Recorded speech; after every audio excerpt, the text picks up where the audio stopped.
What in the Freaky Friday shit is going on? Well, one of us is going to have to change.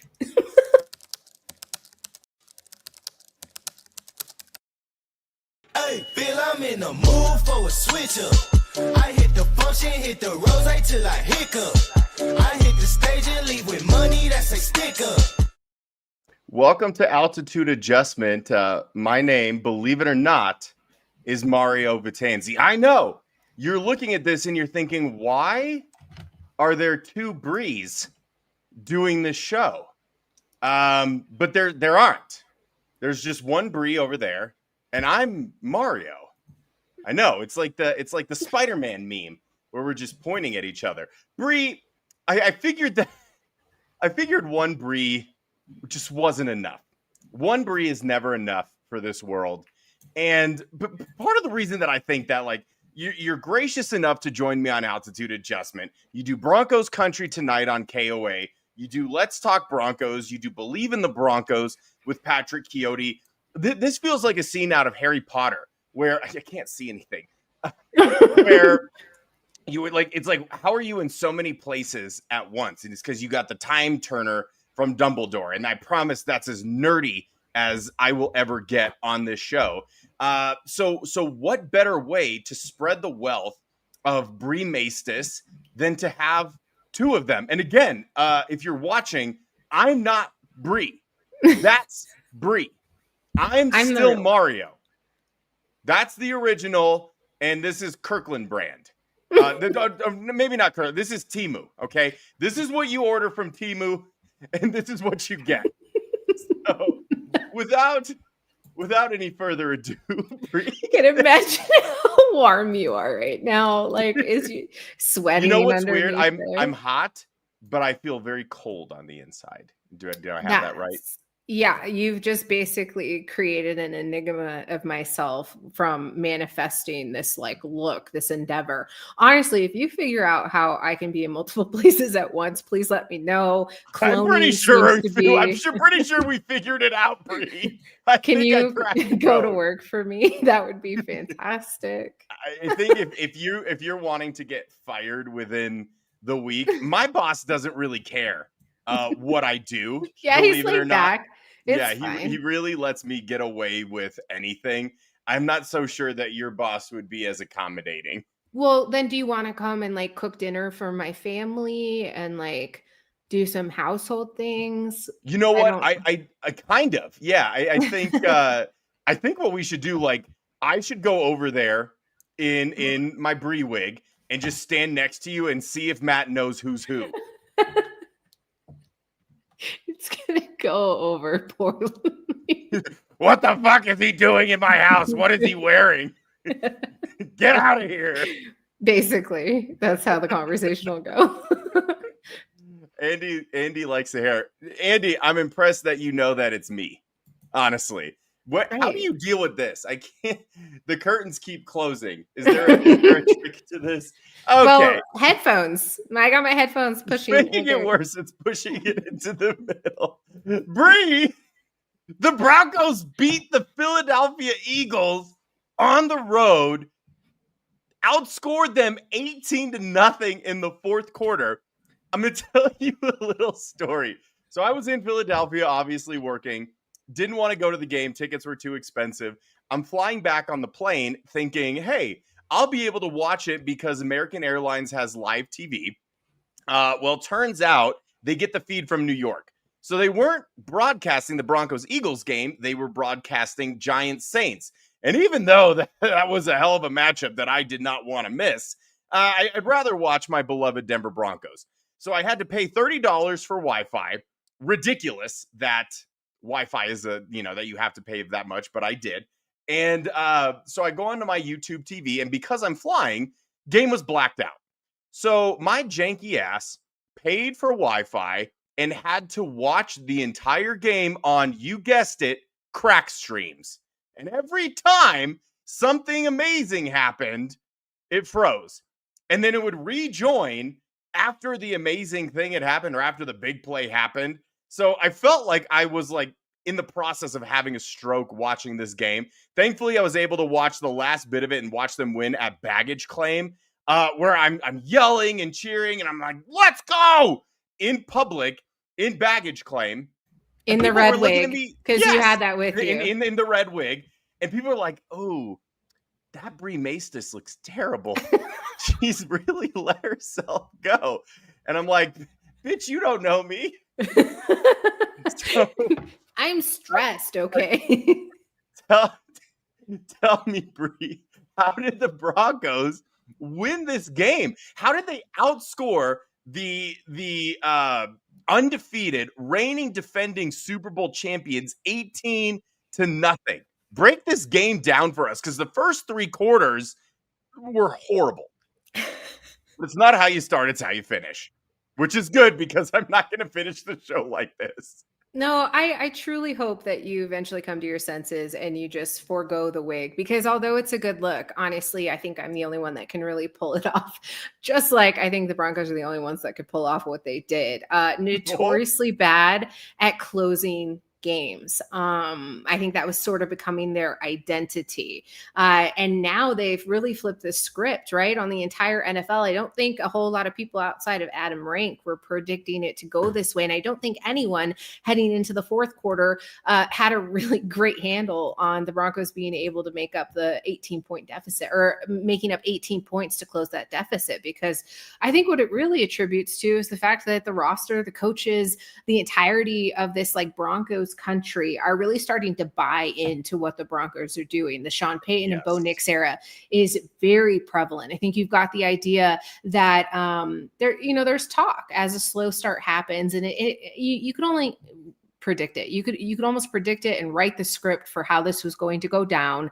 They were going to have some close games. They were going to drop a couple that they maybe weren't supposed to, or we're going to get surprised by, a la Indiana Jones and the Colts. And then you're sitting in this predicament where you're in Philadelphia, where it's hard to win anyways. And you've got this like crazy streak that the Eagles have amassed. You're going up against the reigning champs, the world champs, and the Super Bowl MVP and Jalen Hurts.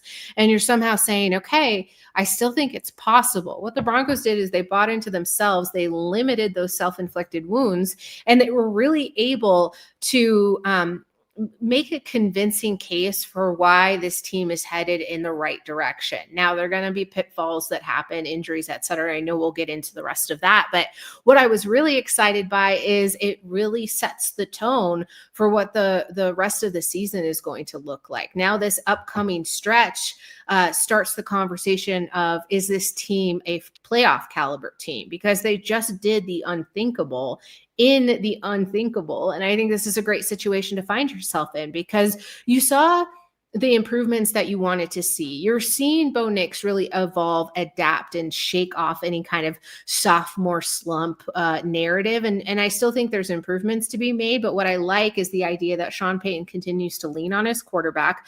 They continue to double down on their commitment to the run.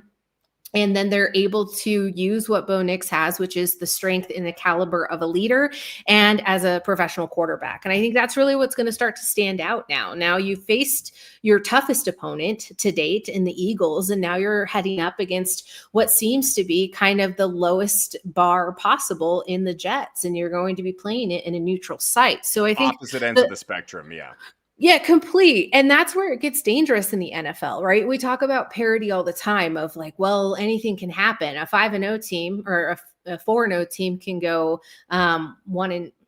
Why am I struggling to get that out? A team without any losses can lose a game, and a team without any wins can win a game. I don't think this is necessarily the avenue where you're looking for the Jets to like spring hope from nothing, especially because they're kind of in poor parameters with themselves and their coach and their talent. But I don't want to get too far off topic. At the end of the day, I was really excited by the fact that we could count this as a convincing win. It was needlessly stressful. Let's just call it what it was. It did not need to be this way, but they were able to find it within themselves to walk away with a win. And I think we can consider ourselves lucky. Yeah, absolutely. Real quick, Bri. F said, hey there, sweet person. Can you say congratulations, Faye? It's my daughter's graduation. Faye, congratulations. Amazing accomplishment. Just keep going. The sky's the limit for you. Congratulations, Faye. We're so proud of you. And it is a big accomplishment. I don't know if you knew this. Bri was basically homeschooled in high school and graduated. And even in that situation, still an accomplishment. So congratulations, Bri. But most importantly, congratulations, Faye. Something that I want to address, Bri, and I'm sure you've seen the discourse on Twitter and from, the idiot Skip Bayless, who it was doing a show with the Aqib Talib, so obviously really steered into the skid there to complain about the officials. And I don't like bringing attention to him, but it's simply because he was doing the show with the Aqib Talib, it feels apropos. What's funny is there was a clip of Skip where he was complaining about the officials, and he's like, let me take you through these clips of where the officials were so bad. And then the first clip that he showed was the incomplete pass to, I think it was Jahan Dotson with Riley Moss in coverage down the sideline. And he's like, well, that wasn't the official, but the Broncos got lucky. It's like, okay, man, like, what are we doing here? But I want to use that as a segue to discuss the actions of the Eagles fans. It's like, you guys are the defending Super Bowl champions. You started the season 4-0. You beat the Chiefs again, which we were thrilled about. Okay. But to devolve into a situation where you were blaming the officials for a loss in which Saquon Barkley got 6 carries, where you didn't force any turnovers despite having this fantastic defense, really the fault lies with yourself. If we're being real, Bri, the officiating's been bad. Really from week 1 on. And this isn't me saying, oh, the Broncos would be undefeated if it wasn't for the officials. There are some in Broncos country that believe that. I'm never going to chalk up a loss to officiating because there are so many plays throughout the course of the game that can dictate it. And really the only situation that the officials actually dictate the outcome is when they're helping the Chiefs win. We all know this. The Chiefs weren't playing in this game, so let's call a spade a spade. There were some really bad calls that went against the Broncos. There were some really bad calls that went against the Eagles. But if you are harping on the possible PI towards the end of the game against JL Skinner when he was guarding Dallas Goedert, and there was a little bit of hand fighting, there was contact, they never established what they were going to allow these teams to get away with and what they weren't. The PI that they called on Patrick Surtain before the Eagles' first scoring drive, egregious. That's teach tape of how you need to play the cornerback position. And then later in the game, the deep ball to Mims, blatant pass interference. They throw the flag, and then inexplicably, see, I'm so fired up I can't even say words. Maybe it's the wig. They inexplicably pick up the flag. It could have been a huge moment in that game, and that seemed like textbook pass interference, but then don't even offer an explanation. And then, with the intentional grounding, for what it's worth, Gene Steratore, who they go to routinely, tweeted about this because it was a point of contention and explained in layman's terms why it was not intentional grounding. And it's an arbitrary thing, right, Bri? It's like, if someone's in the vicinity, well, what the hell is vicinity? It's like, are they in the same neighborhood? Are they in the same zip code? Do you have to be close enough to smell them? If they've had a high fiber diet, we don't really know what they base it off of. So the point is, any Eagles fan that is saying that they lost that game because of the officials, they're being disingenuous and they're being dishonest. You have seen games firsthand, the first time that you played the Chiefs in the Super Bowl, what it's like to watch a game be handed to the other team. You have firsthand experience with this, and that was not that. Maybe you should be more concerned with the fact that your team was the defending Super Bowl champions. They were 4-0, and your star wide receiver is complaining. I understand that he's a star, Bri. He is one of the best wide receivers in the league. And to an extent, I understand why he's unhappy. But brother, I have news for you. If your team is undefeated, 4-0, and you have not lost in the year of 2025 of our Lord, you should not complain. And part of this, and correct me if I'm wrong, and I want to get your thoughts on this. Part of me, while watching this game and the concerted effort that they made to almost force the ball to A.J. Brown and Devontae Smith, yeah, it felt like a message from Nick Sirianni, where he was like, all right, you want to complain. This is what our offense looks like when we're forcing Jalen Hurts to do things that maybe he's not entirely comfortable with. Where we're saying, all right, Jalen, the game is in your hands. And the Broncos did a great job not allowing him to run. I don't think that he had any rush yards, if I'm not mistaken, or very limited if he did. There Where was they're like negative forcing, at one point. yeah, where they're forcing the ball. I think the Broncos' first 2 sacks were Jalen was trying to run and he ran out of bounds short of the line of scrimmage. I think those were the first 2 sacks that the Broncos had. So was this a message of Nick Sirianni? And granted, there's no way that he lost the game on purpose, right? I'm not saying that. But was it like, see what happens when we get away from what works, like running the ball and being dominant on the line of scrimmage and enforcing our will? They didn't even attempt a tush push. That's very uncharacteristic of this team. That wasn't a play that the Broncos had to worry about because they were not actively putting themselves in good position to need to do that. So with how big Nick Sirianni's ego tends to get, was this low-key a message of, yeah, you want the ball more? This is what our offense looks like when we're not leaning on Saquon in that run game. I think unintentionally, yes. Let's wrap a pretty bow on it as Mario ditches the wig because I'm sure it's super uncomfortable. But the idea is I don't think it was necessarily a forced factor given the upset entity of AJ Brown and Devonta Smith, because I don't think leaning into that necessarily wins you anything in the long run. And let's get something really straight, because you mentioned something very interesting to me.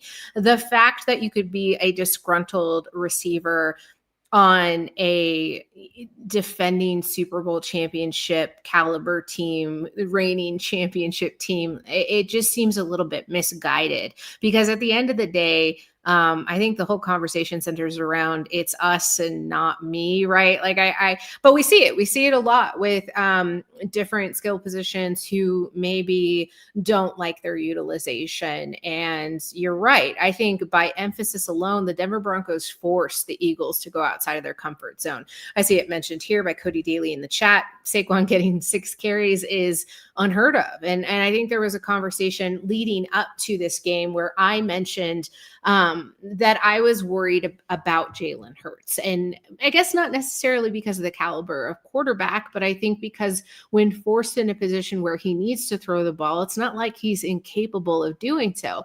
What we saw is that it was the Broncos making him extremely uncomfortable. 6 sacks from that Broncos defense really put him into a position where even if he wanted to lean on, let's say, a passing game and to see what was really in those circumstances was something that we expected. I didn't expect it to go over well. I was pretty shocked that they chose to go to AJ Brown as much as they did, simply because of who was in coverage there, and that being Patrick Surtain. So it was one of those things where I was hoping that the Broncos were going to try to make them uncomfortable. They did just that, which resulted in the Eagles having to do something that they just don't like to do that often. And it happened to benefit Brown and Smith because they got more targets, but it's not necessarily propelling them to a winning formula. The only thing is I don't think you could have gotten very far with Saquon Barkley simply because of what Vance Joseph was trying to do. Now we can talk about in the middle of the field all day long about the liability that exists on the Denver Broncos defense, but I think that what pray tell are you talking about there, Bri?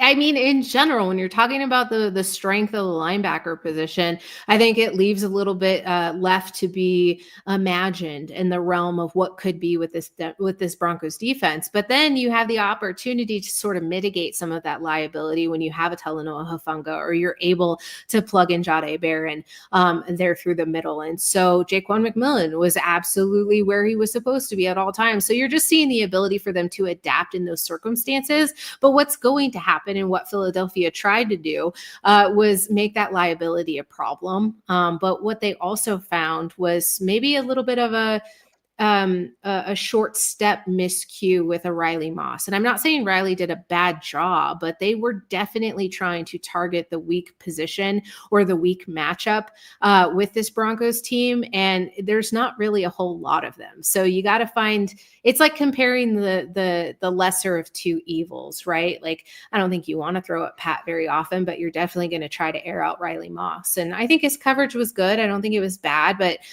they were able to eke a couple of passes past, what I was really hoping to tie all together was the notion of penalties being an issue. Before, I was really worried about the Broncos sort of with those self-inflicted wounds kind of popping up more frequently. It kind of led me down a rabbit hole of what we're seeing as a general increase in penalties across the league. So this was before week five's game against the Eagles. So it was just through week 4, but you were seeing like a 2.5% increase overall in general penalties. And then you look at where the Broncos are in terms of penalties in benefit to them. And I think there's, somewhere around 4th. They're in the top half of the league.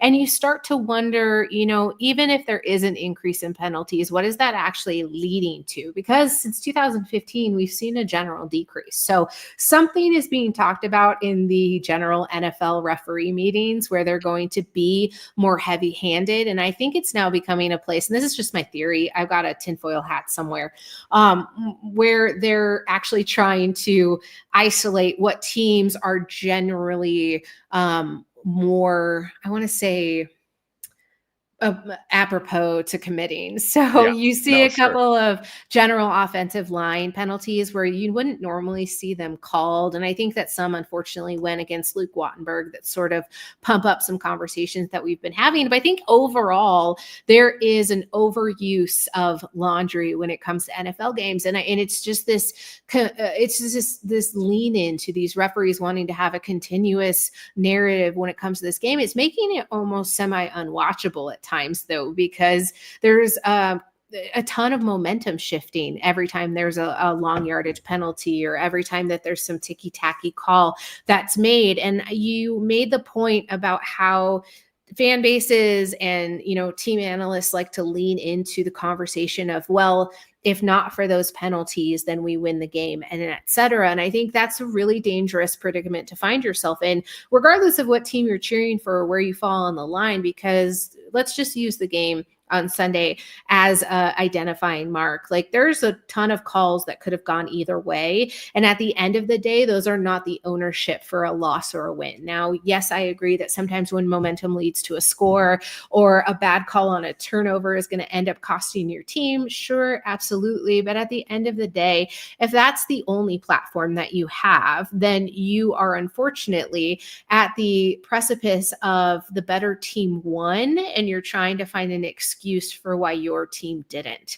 It shouldn't be that close in general. And so I think this being a very close game for the Broncos and Eagles really just shows where the Broncos are headed, how they're able to close tight games against tough competition. And then, if they're continuing to get flagged at a certain rate, that you're just hoping the other team gets penalized more. Yeah, exactly. And I'm glad that you brought up the penalties, because I'm going to give you guys a figure here, and you included, Bri. Broncos had 12 penalties for 121 yards. That is a football field and 1/4 almost worth of penalties. And regardless of how you feel about them, this is absolutely something that the team has to clean up. Now, I will come out here and say this. Last week, during my show when we were previewing this, I said if the Broncos want to win the game, the only way that they can do this is by playing a clean, damn near perfect game where you're not making stupid mistakes. Well, agree with them or not, 12 penalties for 121 yards is not a clean game. In fact, it is the exact opposite. The fact that they had over 100 yards worth of penalties and Eagles fans want to complain about the officiating is insane. If you want to complain about something, complain about the fact that the Eagles were 2 of 11 on 3rd down, did not go for it on 4th down. You think maybe that has a bigger factor, or the fact that they had 45 rush yards? 45 rush yards to the Broncos 130. Do we think maybe that was a factor? But I digress. What I had said is that the Broncos had to play a clean game if they wanted to win. They didn't. They proved me wrong. And honestly, that's a wonderful thing, because it shows that if they are not disciplined, they are still capable of winning football games. And I think that right now is the biggest factor, aside from the general hole that we see in the middle of the defense that you alluded to earlier. This team has had a really bad habit of committing a lot of penalties per game. Mm-hmm. Again, I'm not going to blame the officiating, because 12 is too many. Even if 2 or 3 of those shouldn't have been called. 9, 10 penalties is still too many. So, and the theme of this show, if you've watched it before, is we want to critique in a way that is going to be effective for this team going forward. We as fans and we as analysts want to convince ourselves and to convince everybody that this is a contender, not just a playoff team, not just that, backing into the playoffs like they did last year, challenging for the AFC West division, which they are in a good position now. And we'll talk about that later, just a little preview. We want to discuss things that they need to change if they want to be a serious contender. You went on the road, you beat Philadelphia. That is fantastic. You cannot keep committing 12 penalties for 121 yards every single game and think that that will continue. So at some point, they have to play clean football. And at some point, we have to add Coach Pat into the show.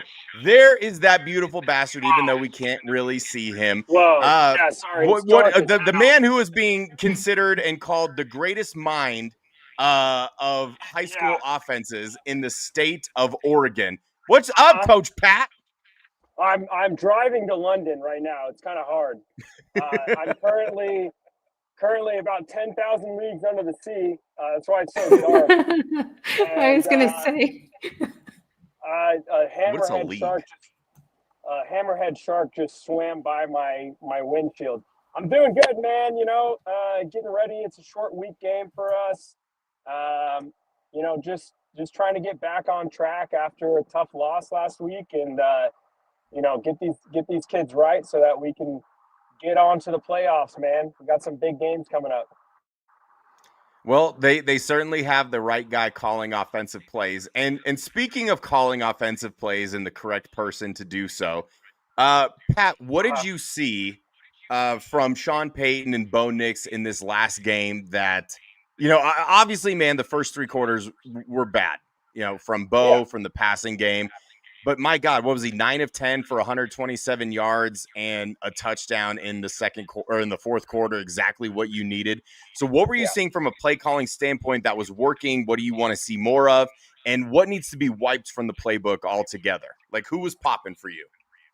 I think what Sean did in the fourth quarter of that game was really kind of attack Vic Fangio where it hurt. Like, when Vic did bring pressure, he did a good job of making sure that Bo had something that he could get to quickly, whether it was Court, whether it was Ingram.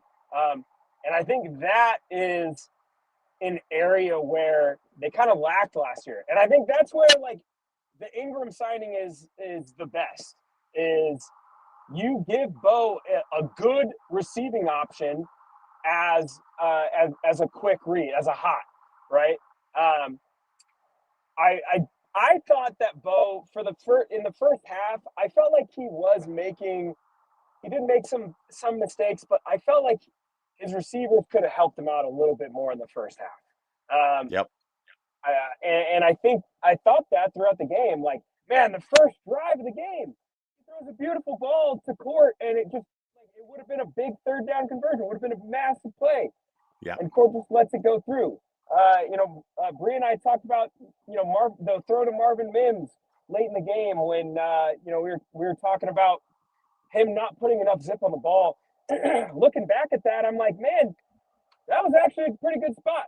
That was a good spot for Bo Nix to throw that football. So I felt like he was doing a good job of just controlling the offense and moving the pocket when he needed to. He looked a little bit better under pressure this week. He just has to keep growing in that aspect. But I feel like Sean was doing a good job of giving him something quickly when he was getting pressured that he could get to and was reliable. We saw him do this in the Indy game with Lucas Kroll, and it just did not work. So this game, he gave him Cortland Sutton, he gave him Ingram as nice little dump-offs. I like that because you're giving him an opportunity to get easy yards quickly. And I think they just need to keep growing in that. Something that Frankie pointed out that they did well in this game was picking up the nickel blitzes, something they didn't do very well of doing last year. So I think as the more this offense continues to grow and the more he gets into rhythm, fuck, man, I don't want to see this guy throwing the ball 35, 40 times a game. That's just not – that's not what the offensive identity of this team needs to be. Like, we need to really get the run going. But, like, man, late in the game, I felt like Vic Fangio was going to put Bo Nix's brain in a blender for all 4 quarters. But Bo Nix, man, he's done it 2 times. He's done it against Vic Fangio now, and he's done it against Steve Spagnuolo last season in Kansas City before the field goal flumber. So I have faith that this guy can operate under pressure. And kind of cheesy, but Dan Lanning always said pressure is a privilege, right? But he's doing really well in operating the offense in those situations. Fuck, I wish I could have that here. But we'll get there, and I think this next stretch of games is going to be really important for them for figuring out what exactly it is that they want to do on offense. And I think Sean was dialing up some fucking vicious schemes, man. This was a true heavyweight bout between Patrick Sean Payton and Vic. Put him in the river, Fangio. Yeah. So real quick, while we have you, Pags, I'm sure you're gonna have to get off here pretty soon. I'm almost honestly, man. Like the next several games coming up for the Broncos. Let me pull this up here really quick. Obviously, they have the Jets in London. They have the Giants the following week. Dallas at home, at Houston, Las Vegas, and then Kansas City, both at home before their bye week. Yeah. I mean, on this stretch of 6 games, man, this like 4 or 5 of those games are very winnable and almost games that I think they need to have because the back half of their schedule is looking like it's going to be really tough. So just give us a quick preview before I let you get out of here of these upcoming 6 games before the bye week. Ideally, what's going to happen? What do you think is going to happen? And what do they need to do a better job of to like put themselves in a position to plant themselves in first place in the division by the time the bye week rolls around? Yeah, I mean, look, man, you've got what 4 out of 5 of the next 5 opponents are sub 500 teams. But I will say, like, you're going to London this week, and you're facing a team that they might be 0-5, but they've played in some really tough games, and they've shown that they can fight. Like they're not just gonna back down. And there's a little bit of added, like personal gain for Aaron Glenn there, right? Like the player / coach mentee versus his mentor kind of deal, right? So I think the focus for the next 5 games, right, in London at the Jets, just play your game. Don't play down to 0-5. Don't play into that shit. Yep. Just keep playing your game. This is a tough team. They don't have any takeaways as a defense yet, so they're due, right? And if we've seen anything from Bo Nix this season, it's that he's kind of turning into a little bit of a gunslinger. He's not afraid to to rip that ball into tight spaces and take some risks. And I know people are going to be like, like every throw that he makes that isn't a great throw, people are like, fuck, throw in the towel, in bust, like bad throw, bad pick. God, can we just get Dante Moore in here, please? Guys, you can't make an omelet without breaking some eggs, right? Pat, they're not going to even be in a position to draft Dante Moore because they won't have the first overall pick. Oh, listen. You listen. There's always a chance. But no, really quick, Ryan Edwards said this is his favorite configuration in the entire history of this show, the quintessential altitude adjustment, which is adorable because we all know that the best pairing is anytime that Ryan graces us with his presence, but he's humble and hostile. That's what I love about Ryan. So the Jets, right? Just play your game. Don't try to limit your offensive mistakes. Let's run the fucking ball. Go at Sauce Gardner too. Like we cannot continue to be afraid and like not say his name. Go at him, right? Bri's typing up notes for the next show. The Giants game, we cannot overlook any opponents on this stretch. That's what I'm trying to say. Like, the Giants beat the Chargers, man. Like, and they did it with a quarterback who was making his first start in the NFL. They're going to be a tough team. Like, that game is going to be tougher than a lot of people think. And then, you have Dallas at home. Now that game could be a bloodbath for the Cowboys.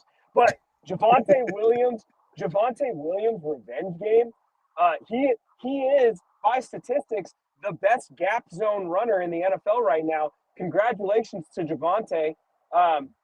But man, he's going to have to meet the Broncos defense, the defense that he had to go against in training camp for a couple years, right? Zach Allen, JFM, he knows those guys. He's familiar with those guys.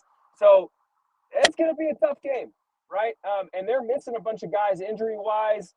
Who knows what's going on with CeeDee Lamb, if he's even going to play. So that game might be a bloodbath, okay? And then the Raiders, right? I think that this is a team who's still trying to figure out what they want to be. You know, you got top 10 quarterback Geno Smith back there. He's still a threat, man. Like, he's still slinging that thing. I was taking you seriously up until you said that, Pat. Well, you should be taking me seriously because you didn't shout hear out what Zach I said. Seegers. He's still slinging the rock. It might be to the other team right now. There it is. He's got to figure it out. Okay, Geno, the guys with the opposite color jerseys, those are the bad guys. Okay, we don't want to throw the ball there. I think that the Raiders game is a very winnable game for sure. They're still going to be tough. Like they're going to run the ball with JT. I know they're going to do that, and JT's a dog. So it's still going to be a tough game, but all 5 of these games are very winnable games in my eyes. And you have a chance to go up against Kansas City at a point when they're extremely vulnerable. They were vulnerable last year, okay? Before the Alex Forsythe fuck up. They were vulnerable last year. Oh, like that would have been such a defining Bo Nix game, and I don't think anybody could have said fucking anything if they walk out of there with a dub.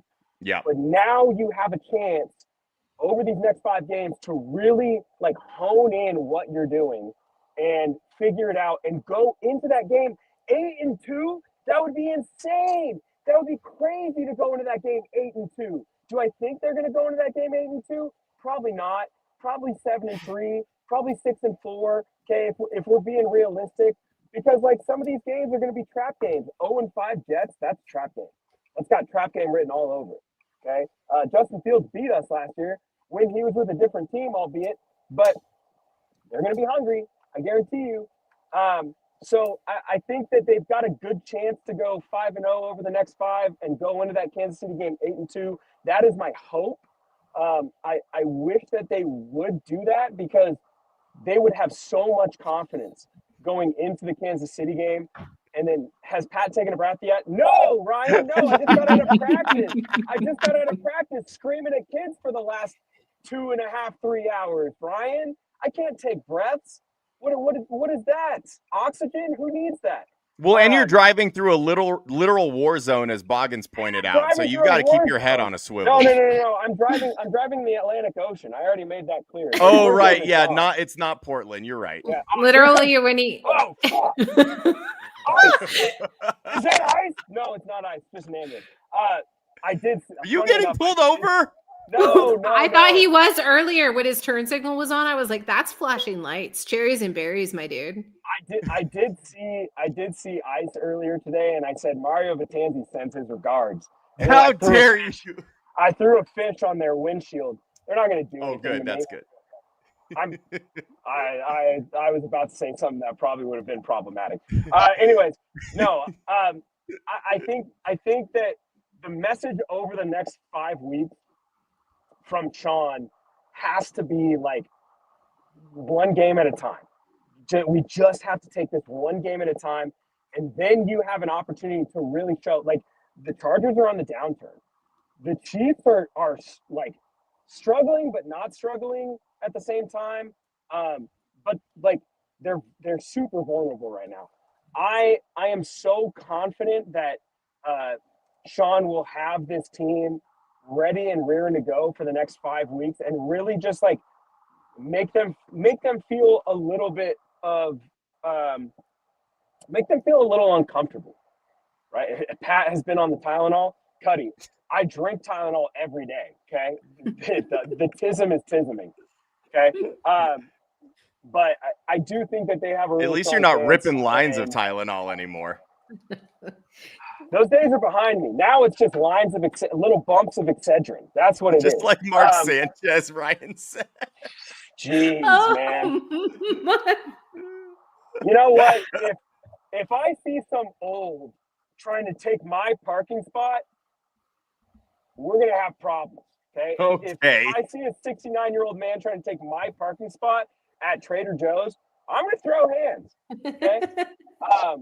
But yeah, I think that Sean's got a chance to take this team against Kansas City at 8-2, and that would be awesome. But it's just got to be one game at a time, you know. And don't look ahead. Don't overlook any of these guys. Like, we just have to take it 1 week at a time and win every day. Mike Leach once said, "You don't win games on Saturday. You win games on Monday, Tuesday, Wednesday, Thursday, and Friday. That's when you win games." So I think they just need to take the wise words of Mr. Leach and go kick some fucking ass the next 5 weeks, man. We're gonna be in the playoff hunt. The Lincoln Cardinals are doing great things. You know, we were up until last Friday, we were averaging 40 points a game. We're gonna get back there. I want to average between 50 and 60 for the next 3-4 weeks, man. Just get these kids fucking going, because I got a good group of kids and we're balling out here. And if you guys ever get a chance to watch some of our games, watch and look for the guy in the red shirt and khakis, because that'll be me. With the unbelievable ass. Yeah, he's very easy to see. Ryan had said earlier, when you had mentioned that maybe they're 6-4 and maybe that's more realistic, is Wet Blanket Albright holding Pat hostage, and that's why he's being so negative? Pat, blink twice if you're in danger. The only problem is he's deep in the ocean. We can't see won't see it anyways. I wouldn't say I'm necessarily being negative there. It's just kind of like, it's an ounce of realism. Like, yes, of course I want this team to go 5-0 over the next 5. But do I think like realistically, like, they're gonna fuck up once or twice? You know what I mean? Like, fuck, man, like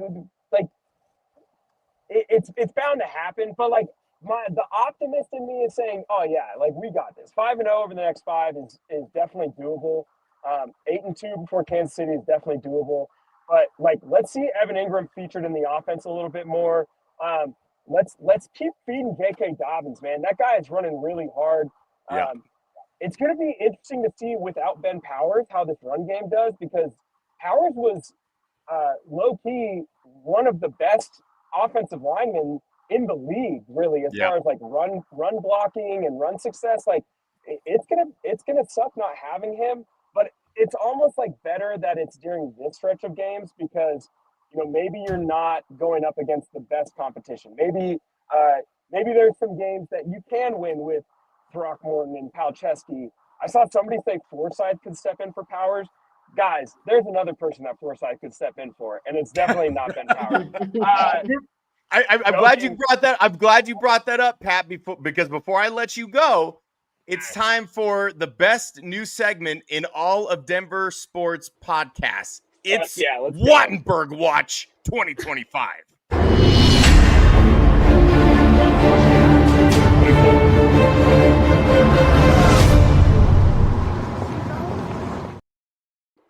Pat, God, we were worried that Jalen Carter might borderline sodomize Wattenberg last Sunday, but it didn't happen. Borderline. So Patrick, Coach Pat, yeah, what did you see out of Luke Wattenberg for our Wattenberg Watch from Week 5?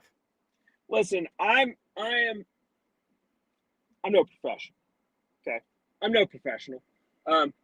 But from Italian to Italian, if I was Vic Fangio, I would have been putting Jalen Carter in the goddamn zero tech all game.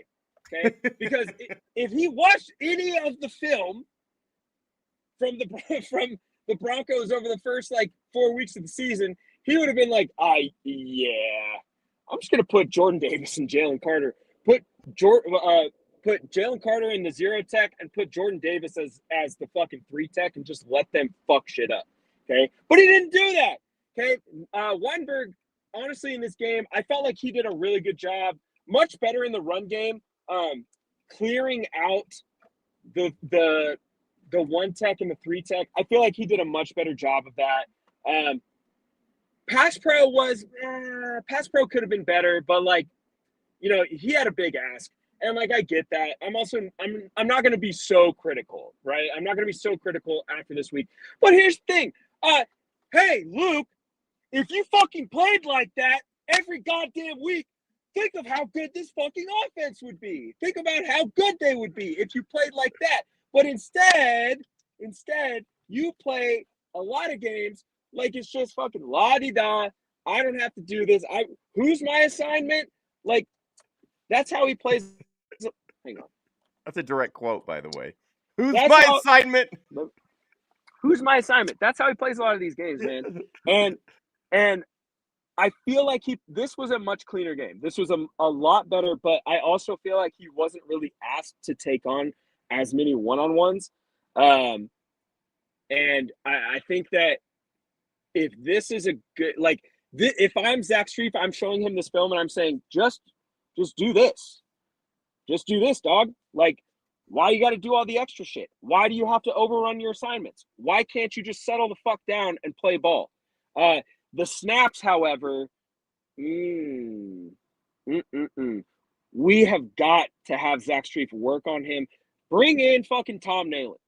Clarify what you mean by that real quick, Pat. So here's what I mean.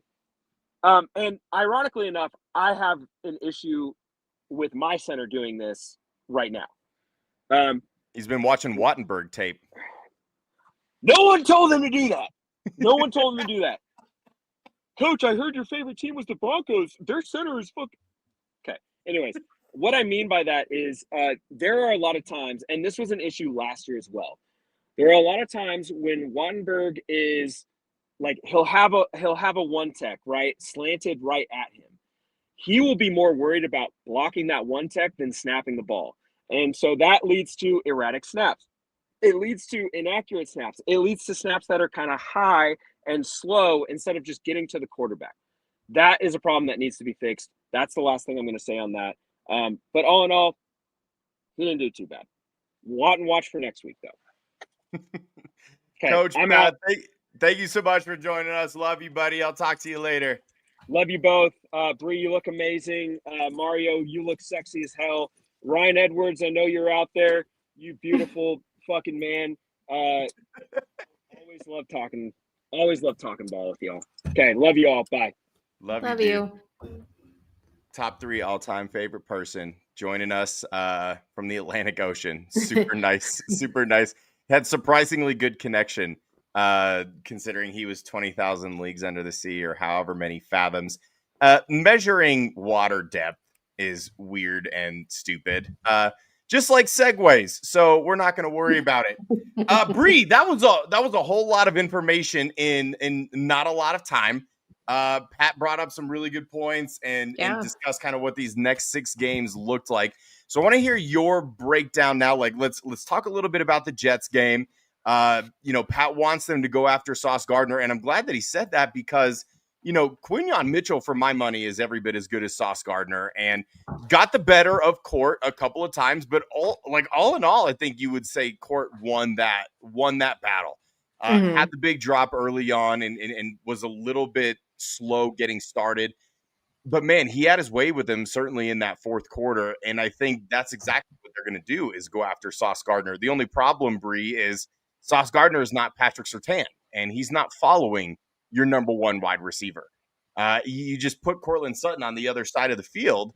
Sauce Gardner is going to stay firmly planted on his particular side. So, yeah, break down this Jets game. What do you like about this matchup? What's giving you some cause for concern? And then we'll get into this next 6-game stretch. Well, I don't want to take away from anything Pat said because it was a lot and he did so much for what he was able to. Even though I think he was talking through a snorkel at one point. I don't know, it was really hard 100%. to follow, but I wanted to make sure that I prop that up to a really great emphasis on the idea that this is totally set up to be a trap game where you think all of the shining moments for the Broncos are going to sort of come to this catastrophic end. And we talked about to start the show, a neutral site, a team that's backed into a corner. But again, it is the Jets. And I say that very much so derogatory as I mention that team in general, which I'm sure my partner will hear me and I'll hear about it later. But at the end of the day, I'm still kind of worried about what the defensive front for the Jets is going to be able to do, simply if they're able to mitigate whatever run momentum that this Broncos team has. So I guess we can start with kind of the offense against the Jets defense, because I don't think their front is necessarily a joke. They have the ability to create pressure, and they have the interior disruptors who can make life uncomfortable for any quarterback. And now you've got a little bit of a liability there at guard, and it looks like Ryan was dropping some bombs of knowledge on us and who would be starting there. But I still feel like whatever step back you take with the line, they function as a unit. So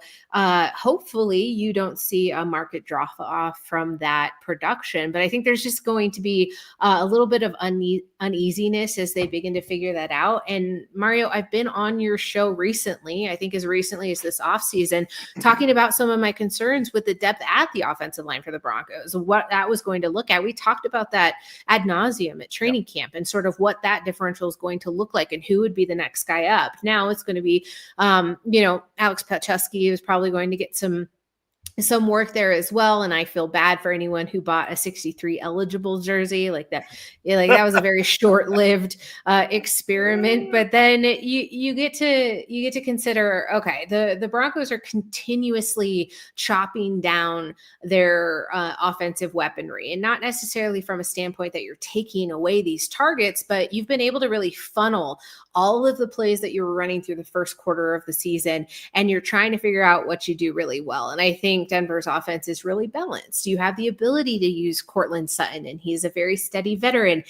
He's your go-to target in those clutch situations, but Troy Franklin is really starting to take that step in that direction as well. Pat mentioned the Marvin Mims catch that was sort of, not a great throw, but also really was. The placement was fine. It ultimately didn't connect. That changes when your receiver is ultra comfortable with what you're doing and can read those situations. I think if you plug and play any top 10 receiver in that situation, they're able to get to that ball. And it's a lot about just learning through consistency. So you're going to start to see that sort of ramp up in a game against the Jets where they are kind of in a paltry state. I think you have the opportunity to take advantage of that situation. And I think you're able to just find that much more resiliency, because we talked about it throughout. Like, maybe it wasn't the cleanest football that we've seen the Broncos play. At the end of the day, if you're still continuing to win games and you're finding a way to do so in close circumstances, you're just building a resiliency and strength and confidence through adversity. Do I think you're going to face a ton of adversity against the Jets? No.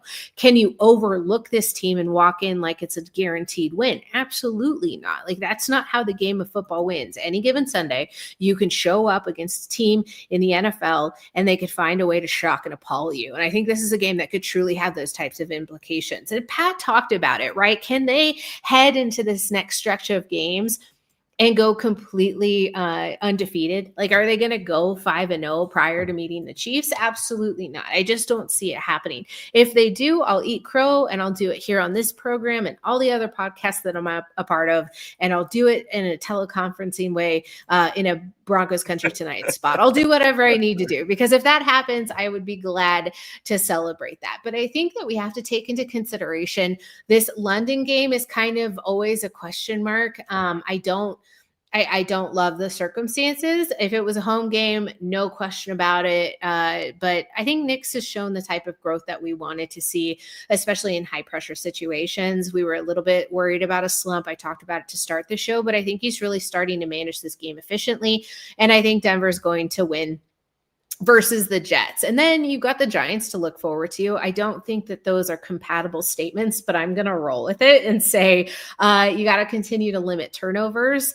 The keys to the game remain very consistent as you walk through a lot of these games, because ultimately it's about having a balanced offense. It's about balancing the run game. It's about including J.K. Dobbins more, using your emerging receivers. So that's going to be something that you're going to lean into. Protecting the football is super critical, especially when you're trying to avoid close games, which a lot of these could end up being. I can't remember because, stay with me, folks, but I've been talking about the Broncos for the last 3 hours. That's why you saw Lucy up here. She was extremely mad at me that I've been talking at this screen for so long. She's like, Mom, we're done.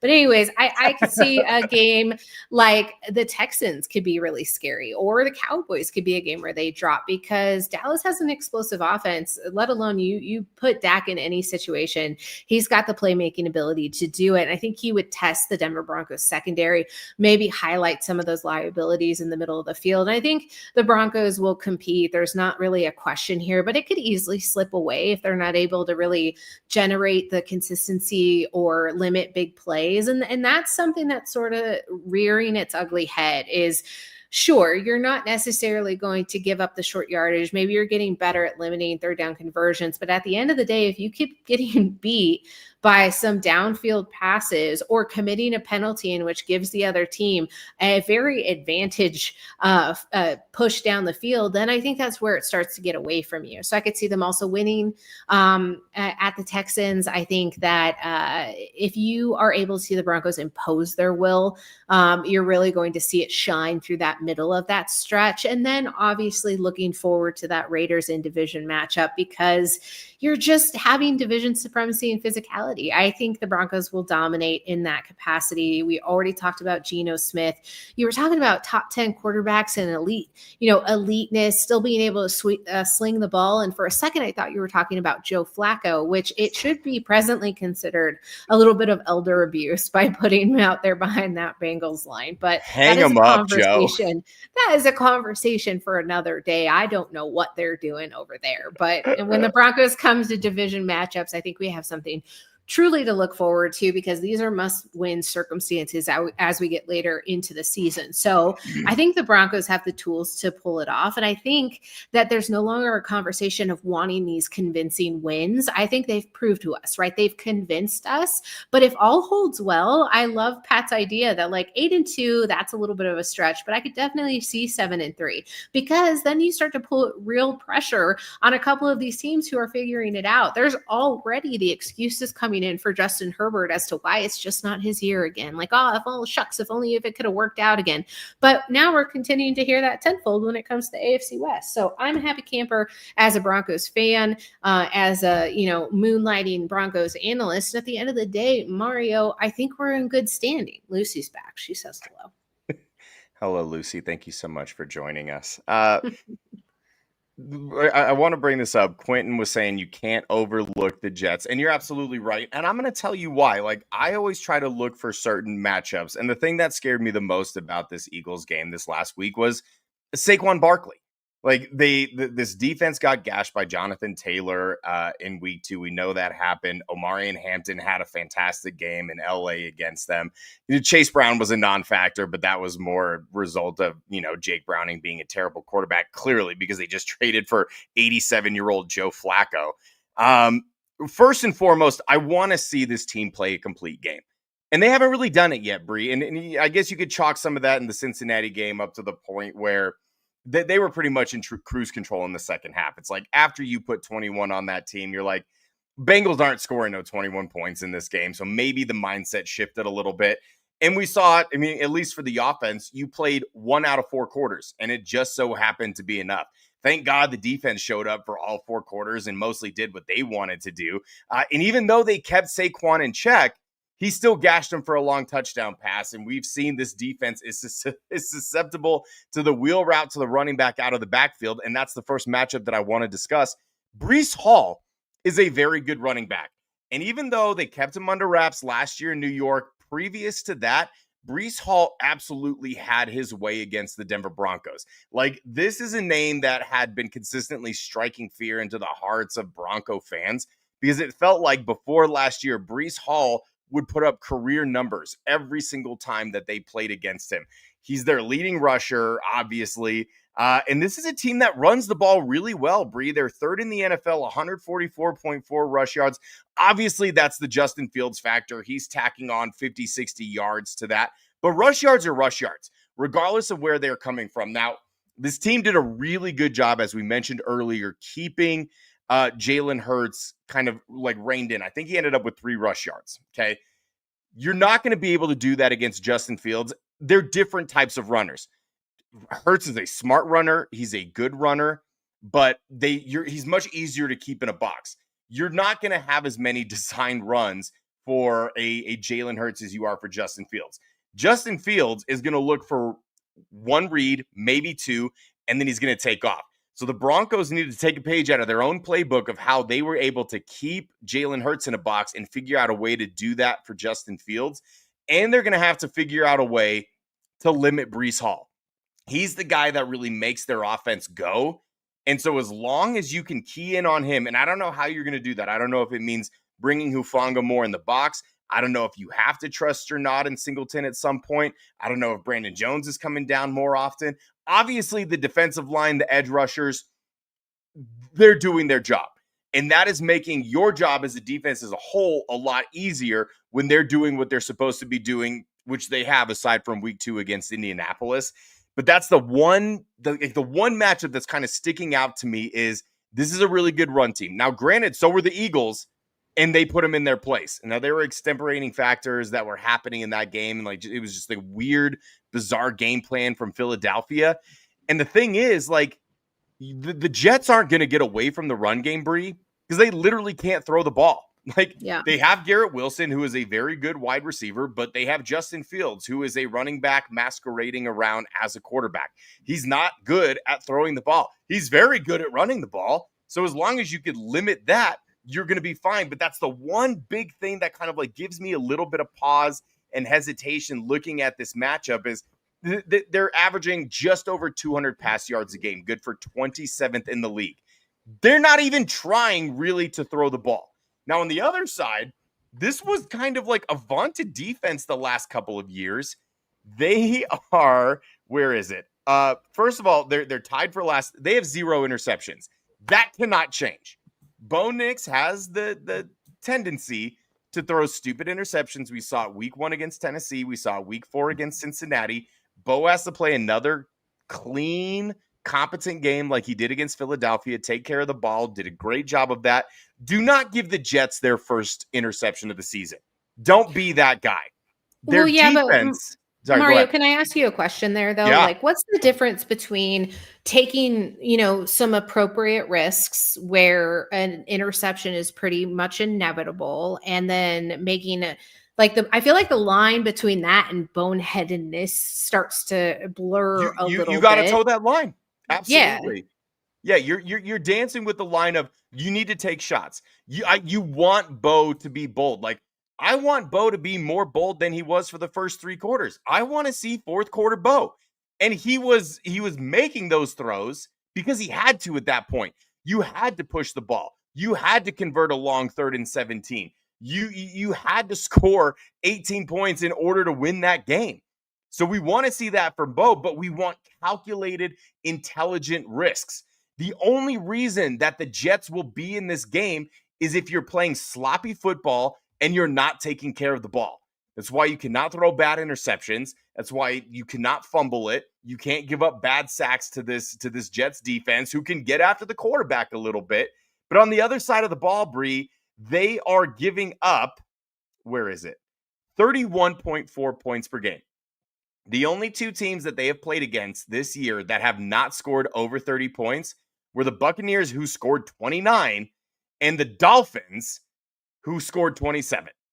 And we all know what's happening down in Miami. That team is an absolute joke. The Broncos have not scored over 30 points yet this season. That's the first thing that needs to happen. This needs to be a get-right game for the offense, Bri, because the Jets defense, despite being coached by Aaron Glenn, a defensive-minded coach, they're in shambles right now. They're not doing anything well. Broncos have to continue to run the ball effectively and efficiently. Bo's going to have to take some shots. You got to put up close to 500 yards of total offense. You have to score 30 points. And I'm going to be greedy now because these are the expectations for this team. The way that they looked efficiency-wise against the Bengals, who were outmatched from the word go, that's how this game needs to look. And I said the exact same thing going into the Bengals game.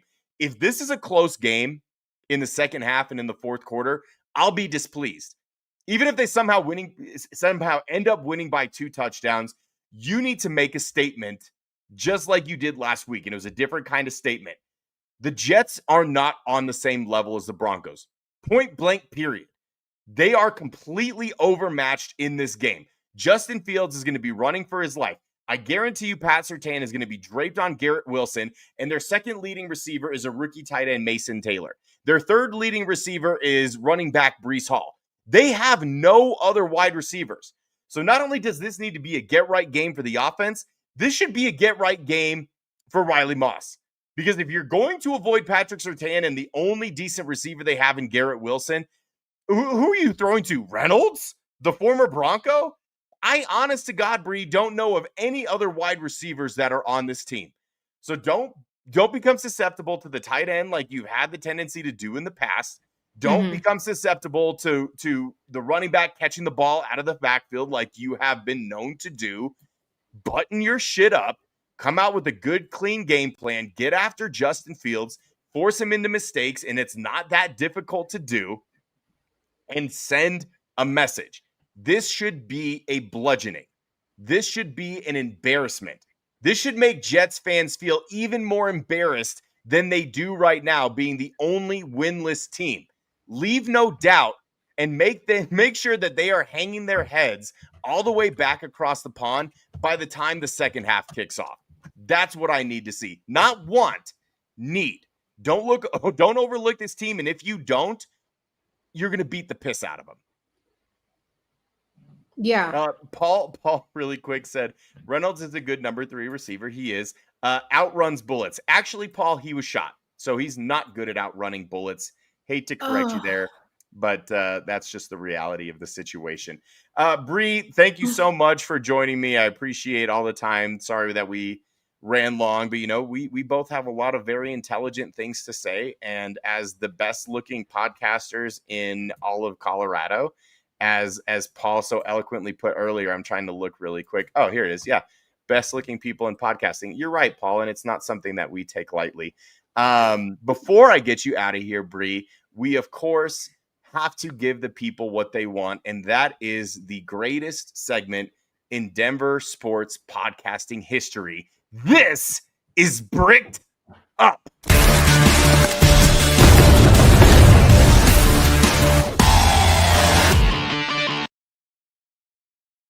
Bri Maestas, what has you bricked up? Aside from the fact that when we started the show, it was basically like you were looking in a mirror.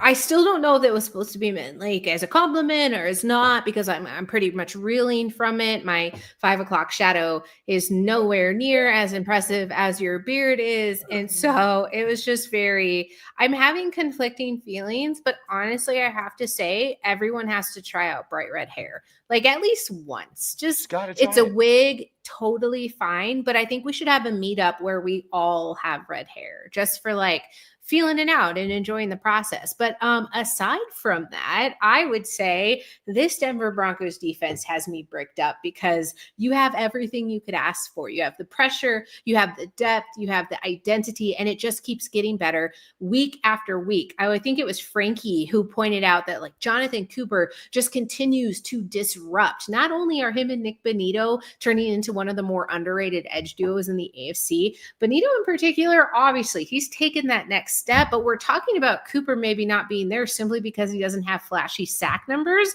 No, I think what the true thing is about this duo is Cooper is a game wrecker. He would be there more often if he wasn't being held off the edge so frequently, and he's bending with such confidence and disrupting timing every single series. These two are going to be a problem for every single team that the Broncos match up against, regardless of who they have at tackle, because they're smart, they're physical, they're selfless,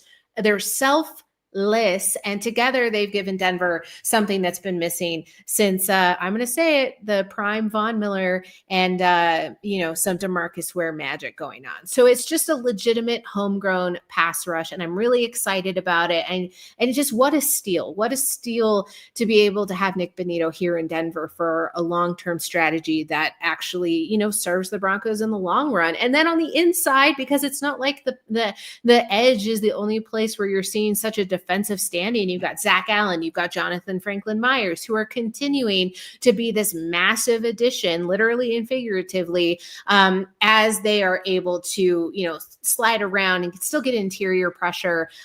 Motors don't stop, and then you will have to figure out who you're going to pay. I hope it's both. But then you push right past there, and I'm going to gloss over a certain position group, but you're going to go into the secondary, which is still young. They're aggressive. They're still taking chances, and that line is a little bit thinner when it comes to cornerback and safety play. But then you have Talanoa Hufanga, who's out there absolutely dominating, and I love the idea that he's so versatile and that downhill speed where you're just like, how did he get there that fast? Vance Joseph has simplified things, but he's also really stepped up schematically when it comes to letting his guys play fast, not overthinking things. It's translating consistently into not takeaways so far, but it's consistent pressure. And I think the takeaways are going to start following. Denver's been on a little bit of a slow run there. We miss a Justin Simmons just being able to pick off with ease. But I think what happens now is that Denver is going to start generating pressure so consistently that everything's just going to fall into place. So at the end of the day, I'm bricked up because you couldn't ask for a better defensive start. And we're just hoping that the rest of it kind of evens out and regresses to the mean when it comes to being physical, disruptive, and opportunistic. So I hope that Bonito gets those monster sack totals. I think he's sitting at 7. So if he stays healthy, I think he's going to be one of the bigger contributors here in the league. And to top it all off, we probably are going to see that go up against this Jets offense and feast a little. Very well done. And I'm kind of upset that I have to follow you, but here it goes. What has me bricked up, Bri, is the fact that we, just beat the defending Super Bowl champions in their house, handed them the first loss of the season, outscored them 18-0 in the fourth quarter. And yet this team right here, this Denver Broncos team, just beginning to scratch the surface. You see right up here, this is the surface. They're just scratching it. They are just scratching the surface of how unbelievably good they can be as a football team. They haven't put it all together yet. They're still playing sloppy football. There's still stupid penalties. There's still been a handful of stupid turnovers aside from Sunday. This team is playing like 7 out of 10 right now of what their capability really is. But what has me really bricked up is the aspect that's been working. They are running the freaking football. My God, does it feel good to have a run game again? I feel like we haven't had a legit run game since the days of Phillip Lindsay, the last 1,000-yard rusher that this team had. We had J.K. Dobbins, who had the first 100-yard rushing game since Latavius Murray in 2022. Right now, Bri, they are the 4th best rushing football team at 140.6 yards per game. And that's despite going up against the vaunted Eagles defense this past week. That's despite the fact that they haven't even gotten RJ Harvey going. That's despite the fact that Bo Nix is not running nearly as much as he should. Again, just scratching the surface. That's what has me bricked up. This team is sitting at 3-2 on the doorstep of potentially 8-2 because this is a relatively easy stretch in terms of how NFL schedules go. And if they can just put it all together, we got September out of the way. Sean Payton is hot, soupy ass in September. We know that. But for as bad as Sean Payton is in September, he is the opposite in October. He might not lose a game in October, and honestly, Bri, he shouldn't. And you need to continue that momentum into November, into December, and finally into the playoffs. So if this team can continue to scratch the surface and then bust through that glass ceiling, they put it together, and they are the best team in the NFL. That's what has me bricked up. Because what did we ask for last year? Bo Nix was a revelation as a rookie quarterback. Haters can get bent, okay? Anybody that hated Bo Nix last year doesn't know football, and it's tragic because it's a beautiful game that everybody should learn at some point in their life. But what did we say? He was able to do that without a run game. Bri, he has a run game now. Just wait until it starts clicking for Bo the way that it did last year. And if you like what Bo did down the stretch last year, oh my God, are you going to love what he does down the stretch this year? Because he is another year older, another year wiser, another year better with better weapons, better options, a tight end that is actually worth a damn catching the football, a running game that is actually worth a damn on the ground. And again, they haven't even gotten started yet. This team, where they are right now, how they are playing, if they can just clean up the edges, just clean it up a little bit, just tighten it up, just be a little bit more disciplined. If the receivers just can come down with a few more passes, if Bo can lock in on these deep balls, again, like he did the second half of last season, this is a 12 or 13 win team. Then we're not just talking about backing into the playoffs, Bri. We're talking about winning the AFC West. We're talking about a 2 seed in the AFC playoffs. We are talking about, hear me out, a home playoff game in Denver for the first time since 2015. And it was all by the fourth quarter of the Philadelphia Eagles game, the biggest win for this franchise since Super Bowl 50. Now, what do? Do you continue to rise to that occasion and prove all of the pundits right who said that this was the dark horse team in the preseason? Do you prove all of them right and show like, yeah, we might have started a little bit slow, but we're here now. We're here, and it's nothing but up from this point on. Do you do that, or are you going to crumble under the pressure? Based on what I've seen, Bri, it's a 13-win football team. That's why I'm bricked up. I think you did a pretty good job. I think we balanced each other well. I think you need to give yourself more credit because, I mean, who wouldn't be excited after that? Somebody without a pulse, probably. Bri, thank you again so much for joining me. You're my absolute favorite person. You are so good at this, and every time I do a show, you just keep getting better and better, and it low-key irritates me a little bit because, I've plateaued, which is fine, and your trajectory is that of the Broncos. It's just, the sky is the limit. Everything I know. Well, I appreciate that. Then you shouldn't be better than me at this, but you are, and that's even more frustrating. But it's fine. I guess I'll take credit where credit is due. You're off of my coaching tree. I know you got a lot of stuff going on. Why don't you plug every single thing that you do? Because everybody wants a piece of Bri Maestas. That's how good she is. How many people are asking me to do shows, Bri? None. And it's fine because I have my own show. So go ahead and plug all of yours. That's the benefit when you have your own and you're like, I'm just going to do whatever I want. So you can find me on the Let's Talk Broncos podcast, which is right here on the aptly named channel over on YouTube. So Let's Talk Broncos. We just recorded, so it'll be out tomorrow if you want to catch our episode breaking down the Eagles game, previewing the Jets game. You can also find me on Believe in the Broncos with Patrick Coyote. Coach Pat and I do a show for the Believe Network where we also, surprise, shocking turn of events, talk about the Denver Broncos. Once in a while, I'll stop by here whenever I'm able to.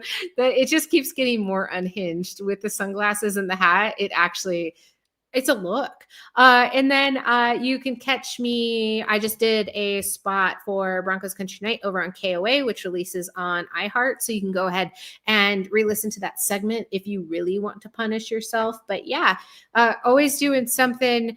I wouldn't imagine it any other way. But if you told me 5 years ago, this is what I would be doing, I would. Okay. Yeah, well, you're wonderful. Thank you so much. I appreciate you to such a great extent that I literally want to be you. Red hair, black hoodie, channeling my inner demons for good. All of the things that make you wonderful. That's Bri Maestas. I wish that I was Bri Maestas. This has been Altitude Adjustment. Thank you all so much for joining us, and I will see you next week. Okay, love you. Bye-bye.